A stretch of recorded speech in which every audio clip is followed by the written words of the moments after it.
이 시간 우리에게 주신 하나님의 말씀은 야고보서 2장 14절에서 26절까지의 말씀입니다. 야고보서 2장 14절에서 26절까지의 말씀입니다. 한 절씩 교독하고 마지막 절 합독하겠습니다. 내 형제들아, 만일 사람이 믿음이 있노라 하고 행함이 없으면 무슨 유익이 있으리요? 그 믿음이 능히 자기를 구원하겠느냐?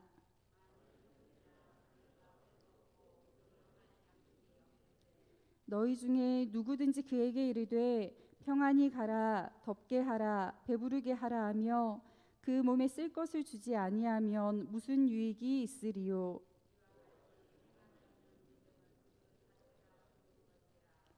어떤 사람은 말하기를 너는 믿음이 있고 나는 행함이 있으니 행함이 없는 내 믿음을 내게 보이라. 나는 행함으로 내 믿음을 내게 보이리라 하리라.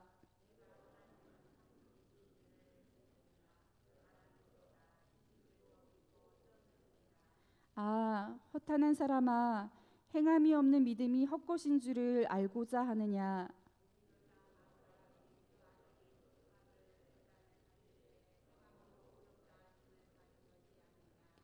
네가 보거니와 믿음이 그의 행함과 함께 일하고 행함으로 믿음이 온전하게 되었느니라.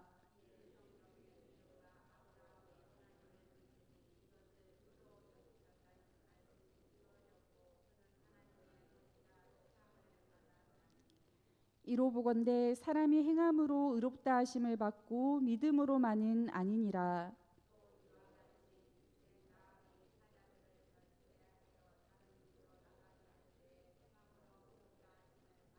합독하겠습니다. 영혼 없는 몸이 죽은 것 같이 행함이 없는 믿음은 죽은 것이니라. 아멘. 함께 읽은 본문 말씀을 통하여 우리는 하나님의 아픈 손가락입니다 라는 제목으로 은혜를 나누고자 합니다. 우리 속담에 열 손가락 깨물어서 안 아픈 손가락이 없다는 말이 있습니다. 자식이 아무리 많아도 부모에게는 한 명 한 명이 다 소중하다라는 이야기이지요. 언젠가 정신건강의학과 의사인 오은영 박사가 열 손가락 깨물어서 안 아픈 손가락이 있다라고 이야기하는 것을 들어보기도 했습니다. 이것은 사랑의 문제가 아니라 기질의 차이라는 것입니다. 물론 자녀를 사랑하지만 부모와 자녀의 기질이 너무 달라서 자녀의 아픔을 이해하거나 힘듦을 이해하기 어려울 수 있다라고 하는 이야기였습니다. 어느 정도 공감이 되기도 하는 부분인 것 같습니다. 그런데 깨물어서 안 아픈 손가락이 있다 혹은 없다라고 하는 이야기보다 조금 더 설득력이 있는 이야기가 있는 것 같습니다. 바로 깨물어서 좀 더 아픈 손가락이 있고 조금 덜 아픈 손가락이 있다라는 이야기입니다. 무슨 말입니까? 열 손가락, 열 자녀가 모두 소중하고 모두 귀하지만 생활이 좀 어렵거나 건강하지 못하거나 결핍이 있는 자녀들을 바라볼 때 부모의 마음이 조금 더 쓰이고 그리고 그 자녀에게 아무래도 좀 더 관심을 갖게 되고 뭐 하나라도 더 챙겨주고 싶은 마음이 생기는 것, 그런 자녀가 있다라고 하는 것입니다. 오늘 함께 읽은 말씀에 하나님께서 조금 더 아프게 생각하는 손가락, 그런 자녀의 이야기가 기록되어 있습니다. 15절 말씀을 함께 읽겠습니다. 만일 형제나 자매가 헐벗고 일용할 양식이 없는데, 하나님은 헐벗은 자녀, 하루 동안 필요한 양식조차 없는 자녀를 불쌍히 여기고 끌어안기 원하신다라고 하는 사실입니다. 하나님은 하나님의 자녀인 우리가 결핍의 상태에 머물러 있는 것을 기뻐하지 않으세요. 하나님은 우리의 육신이 그리고 우리의 영혼이 하나님의 풍성함 가운데에 있기를 원하십니다. 에덴의 풍성함이 그러했고 성경 곳곳에서 자기 백성을 하나님의 풍성함으로 이끌어 가시고 초대하시는 하나님의 사랑을 발견하게 됩니다. 하나님을 믿는 믿음이 있는 자들에게 자신이 사랑하는 자녀들이 결핍 상태에 머물러 있지 않도록 돌보아 달라고 부탁하십니다. 16절 17절의 말씀을 함께 읽어보겠습니다. 너희 중에 누구든지 그에게 이르되 평안히 가라, 덥게 하라, 배부르게 하라 하며 그 몸에 쓸 것을 주지 아니하면 무슨 유익이 있으리요. 이와 같이 행함이 없는 믿음은 그 자체가 죽은 것이라. 아멘. 하나님은 적극적인 행함으로 어려움을 당하는 이들을 끌어안고 또 위로하라고 말씀하십니다. 행함이 없이 말뿐인 믿음은 죽은 것이라고, 아무런 능력이 없다고 말씀하시는 겁니다. 그런데 성도 여러분, 헐벗고 굶주린 이들을 마주할 때에 옷이나 음식을 나누어 주는 것, 그리고 얼마간의 돈을 나누어 드리는 것이 아주 특별한 사람들만 할 수 있는 특별한 일일까요? 우리는 이렇게 선행을 베푸는 사람들의 이야기를 자주 듣지 않습니까? 위기 가운데 놓인 사람을 구하기 위해서 자기 목숨도 아끼지 않는 의인들의 이야기, 어떤 절기가 되면 무명으로 쌀이나 양식을 나누어 주는 사람들도 있고, 평생 어렵게 모은 돈을 어려운 학생들을 위해 써달라고 장학금으로 내어놓는 사람들의 이야기를 듣지 않습니까? 하다못해 길거리를 헤매는 고양이나 강아지를 자처해서 돌보는 사람들도 있고, 한 번도 보지 못한 사람들을 돕기 위해서 얼마간의 돈을 자선단체에 기부하는 사람들을 어렵지 않게 만나게 됩니다. 헐벗고 일용할 양식이 없는 이웃을 돌보는 것, 사실 이렇게 결핍의 상태에 있는 사람들을 돕는 것은, 이러한 선행은 믿음이 없이도 할 수 있는 일입니다.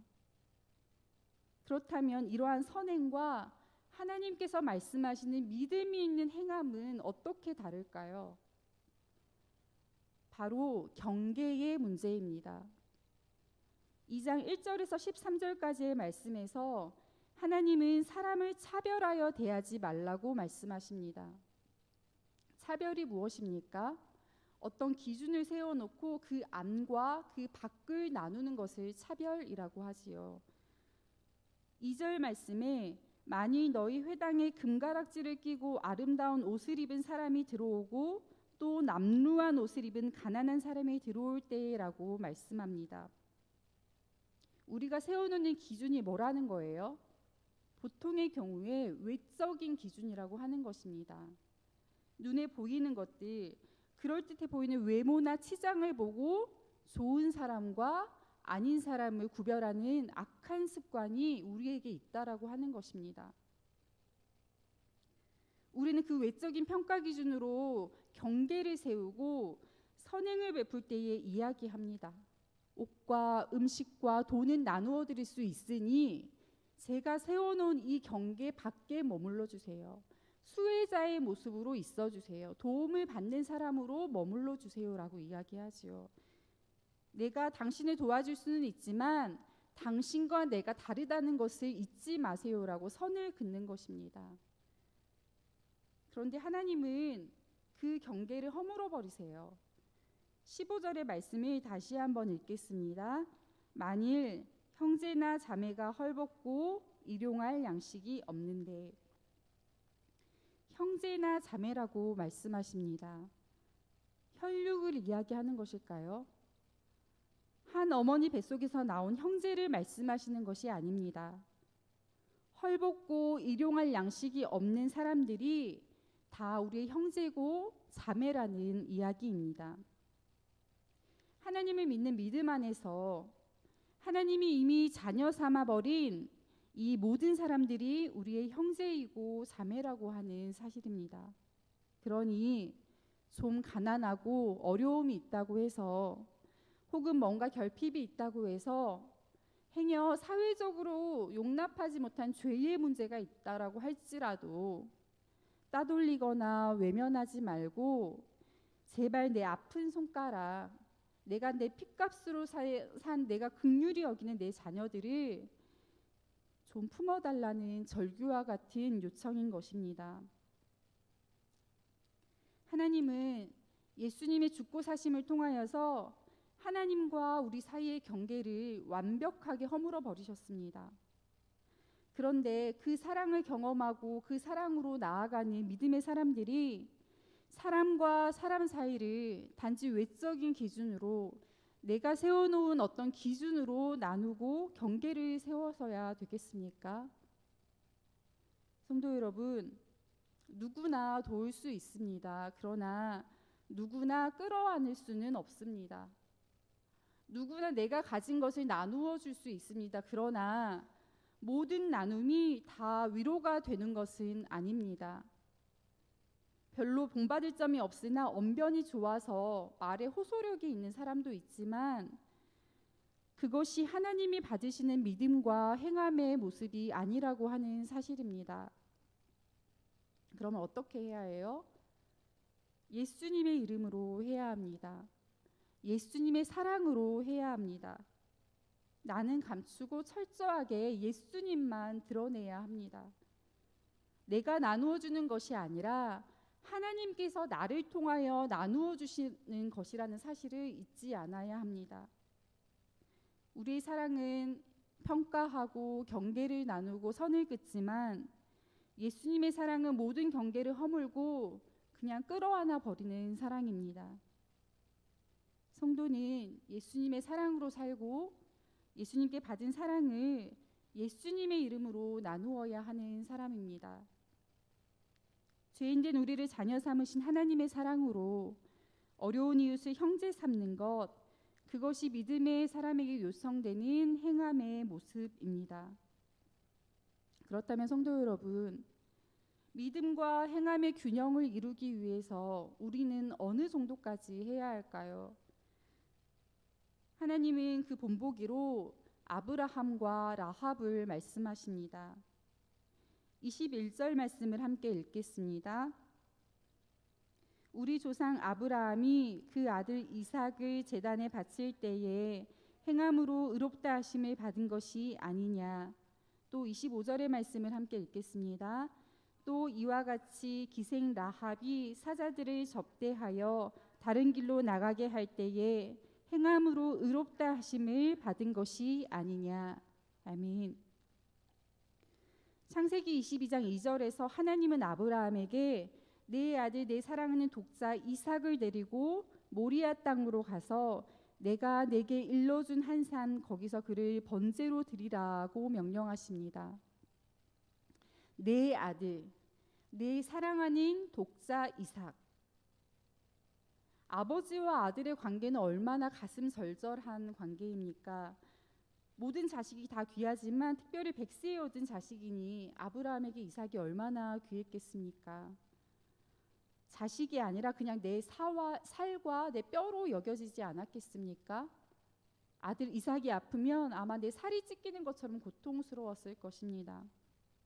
그런데 아브라함은 이 고통스러운 하나님의 시험에 아멘 해버립니다. 또 라합은 어떻게 했습니까? 여리고성을 정복하겠다고 정복하러 온 사람들을 숨기고 도왔어요. 말 그대로 반역죄입니다. 걸리면 들통나면 그냥 죽는 거예요. 그런데 여호수아 2장 11절 하반절에서 라합은 너희의 하나님 여호와는 위로는 하늘에서도 아래로는 땅에서도 하나님이시니라 라고 고백합니다. 라합은 하나님이 어떤 분이신지 정확하게 알았어요. 그러니 목숨 내놓고 하나님을 붙잡은 겁니다. 성도 여러분, 하나님은 26절 말씀에서 영혼 없는 몸이 죽은 것 같이 행함이 없는 믿음은 죽은 것이니라 라고 말씀하십니다. 그리고 그 믿음의 본보기로 아브라함과 라합을 이야기하세요. 본보기가 뭡니까? 보고 따라하라는 거잖아요. 그런데 그러면 해볼 만한 걸 좀 보여주셔야 되지 않겠습니까? 아브라함과 라합 해볼 만한가요? 믿음의 조상으로 불리는 아브라함과 예수님의 족보에 등장하는 여인 라합의 행함입니다. 자기 자녀를 내어놓고 자기 목숨도 아끼지 않는 순종의 행함이었습니다. 사실 행함을 강조하는 것이 우리에게 부담이 되지 않습니까? 그런데 성도 여러분, 하나님의 질문, 하나님의 관심은 너 아브라함처럼, 너 라합처럼 할 수 있겠니가 아니라는 깨달음이 있었습니다. 이제 젖을 땐 아이에게 스테이크를 내놓는 부모가 있겠습니까? 이제 갓 걸음마를 배우는 아이에게 자전거를 타라고 내놓는 부모는 없습니다. 그렇지만 다 큰 아이가 언제까지 젖을 먹고 있을 수도 없지요. 또 걷고 뛰는 아이에게 계속 기어다니라고 이야기할 수도 없습니다. 몸이 자라고 성장하면 성숙도 함께 있어야 한다는 것입니다. 지금 당장 아브라함처럼 라합처럼 하라는 말씀이 아니에요. 그러니 하나님께서 우리에게 뭔가 직분을 주시고 하나님의 콜링이 있을 때, 하나님의 부르심이 있을 때에 저는 못해요. 도망가면 안 된다라고 하는 것입니다.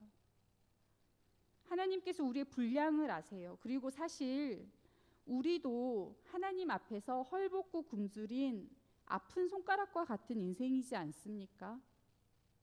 우리의 연약함, 우리가 실수하고 실패하는 것, 해결되지 않은 우리 죄의 문제를 하나님께서 다 아시잖아요.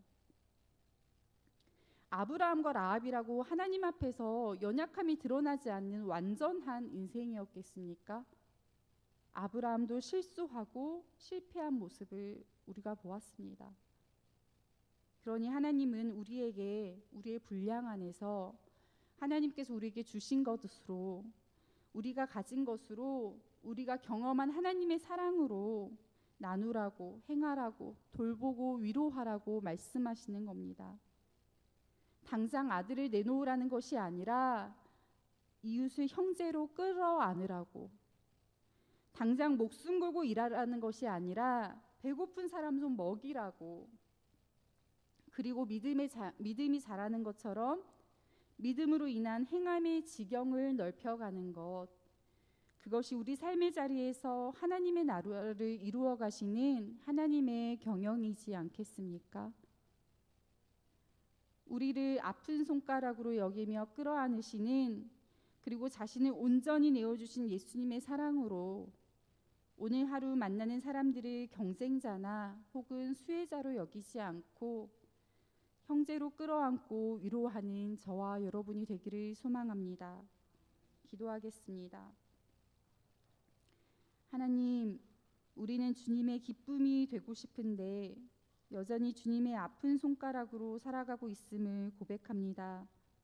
그러나 그런 연약함조차 끌어안으시고 하나님의 풍성함으로 우리를 이끌어 가시니 참 감사합니다. 하나님, 우리에게 말씀을 깨달아 아는 지혜를 주시되 말씀대로 살아가는 결단이 있게 하시옵소서. 바르게 묻고 예수님의 사랑으로 행하는 믿음의 사람 되게 하시옵소서.